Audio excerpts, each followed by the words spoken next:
प्रिय विद्यार्थियों, आज हम कवि देवदत्त द्विवेदी, जो कि हिंदी साहित्य में देव कवि के नाम से प्रसिद्ध हैं, उनके द्वारा रचित कुछ पद पढ़ेंगे। आज हम शुरुआत करेंगे सवैया से। सवैया और कवित, इसके अंतर्गत हमारे सिलेबस में 3 पद हैं। जो सवैया छंद के अंतर्गत पहला पद है वो भगवान कृष्ण के सौंदर्य को दर्शाता है।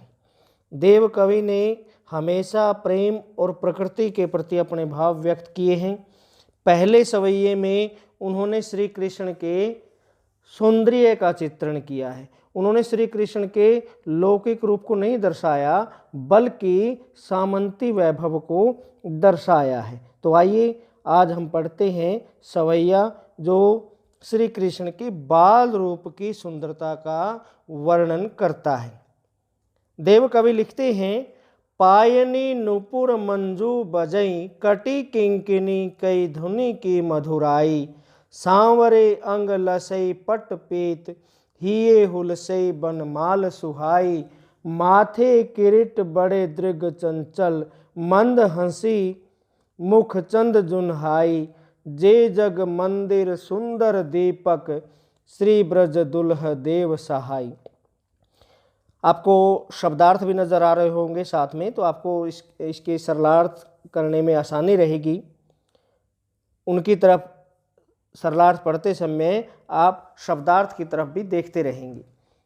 पहली पंक्ति में कवि कहते हैं, पायनी नुपुर मंजू बजई।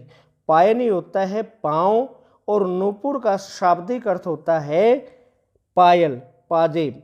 मंजू सुंदर और बजई होता है बजते हुए।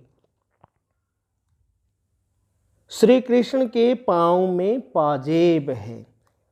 पायनी नुपुर, श्री कृष्ण के पाँव में पाजेब है। मंजू बजई, जो बजने के कारण मंजू सुंदर ध्वनि उत्पन्न करती हैं। जब श्री कृष्ण चलते हैं तो पाजेब जो उन्होंने अपने पाँव में पहन रखे हैं, जब वो चलते हैं तो वो पाजेब बजते हुए सुंदर ध्वनि उत्पन्न करते हैं। कटी किंकिनी कई धुनि की मधुराई। कटी होता है कमर और किंकिनी होता है करघनी। करघनी मेखला जिसको हम कहते हैं, वो जो है अपनी कमर में करघनी पहने हुए हैं। उनकी कमर में करघनी है। धुनि की मधुराई, मधुर का मतलब मीठी, जो मीठी या मधुर धुन उत्पन्न करती है। श्री कृष्ण के पाँव में पाजेब है, जब वो बजती है तो सुंदर ध्वनि उत्पन्न करती है। उनकी कमर में करघनी है जो मीठी ध्वनि उत्पन्न करती है। सांवरे अंग लसई पट पीत। सांवरे अंग, उनके सुंदर सलोने शरीर पर। सांवरे का अर्थ होता है सलोना। उनके सांवरे शरीर पर, सांवरे सलोने अंगों पर, लसई पट पीत। पट का मतलब होता है वस्त्र और पीत का मतलब होता है पीले। भगवान श्री कृष्ण पीले वस्त्र पहनते थे, इसलिए उनका एक नाम पीताम्बर भी है। तो उनके सांवले सलोने अंगों पर पीले रंग के वस्त्र लसई शोभा देते हैं, सुंदर लगते हैं। हिये हुलसई बन माल सुहाई।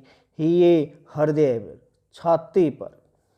हुलसई का अर्थ होता है आनंदित होना। बन माल सुहाई, बन की माला अर्थात फूलों की माला।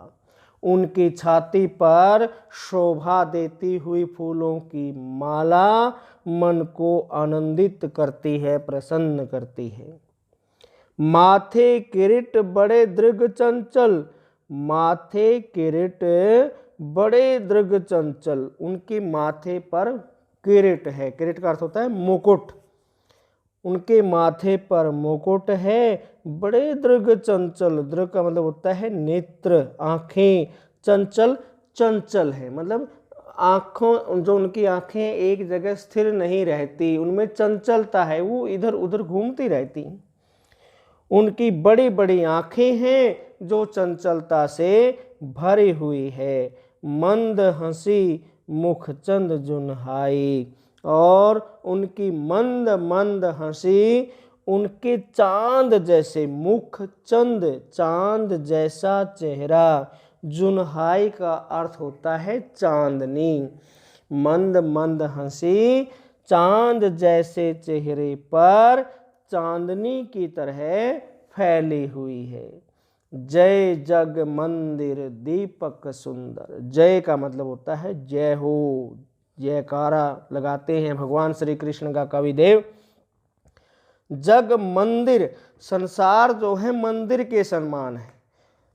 संसार रूपी मंदिर में दीपक सुंदर, श्री कृष्ण दीपक के समान जगमगाते हैं, उनकी जय हो।